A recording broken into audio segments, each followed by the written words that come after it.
Les effets de la sécheresse en Afrique du Sud continuent de se faire sentir alors que les importations de maïs blanc et jaune continuent d'augmenter de façon stable afin de répondre à la demande locale et régionale. Mais la pression pourrait se faire sentir sur les importations de maïs blanc, comme nous le rapporte Angelo Coppola.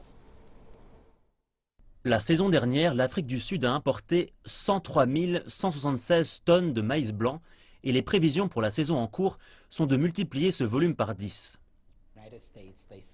Les États-Unis ont fait leur première livraison vers l'Afrique du Sud cette semaine. Il s'agit d'environ 20 000 tonnes de maïs blanc, mais le reste du maïs qui a été importé, soit environ 100 000 tonnes, ne provient que d'Argentine.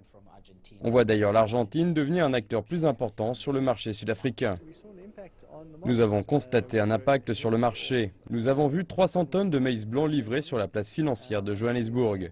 Cela enlève une partie de la pression qui s'exerce sur les prix de la bourse de Johannesburg. Les importateurs de maïs blanc en provenance des États-Unis font face à une difficulté car la plupart des cultures américaines sont génétiquement modifiées. Les régulateurs locaux sont en effet réticents à les laisser entrer dans le pays pour le moment. Encore maintenant, avec celui qui vient des États-Unis, il y a encore des restrictions. Tout ce que nous recevons, c'est du non génétiquement modifié. Concernant le Mexique, ce n'est pas clair s'ils vont être capables de nous donner tout ce dont nous avons besoin.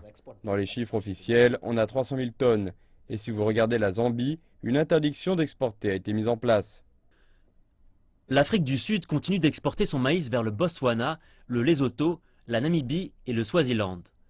Lors des 2 premières semaines de mai, le pays a exporté environ 23 607 tonnes, dont 71% de maïs blanc et 29% de maïs jaune.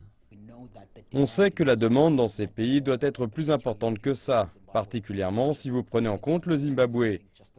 Il vise plus d'1 million de tonnes importées, et ce n'est pas clair si l'Afrique du Sud sera capable d'alimenter le marché zimbabwéen.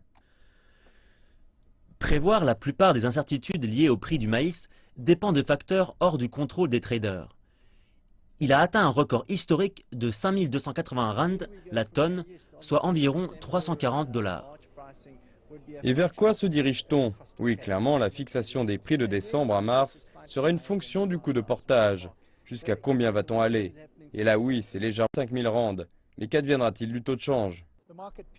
Les puristes du marché vous diront que cela dépend de la demande de marché et c'est là que les prix sont fixés.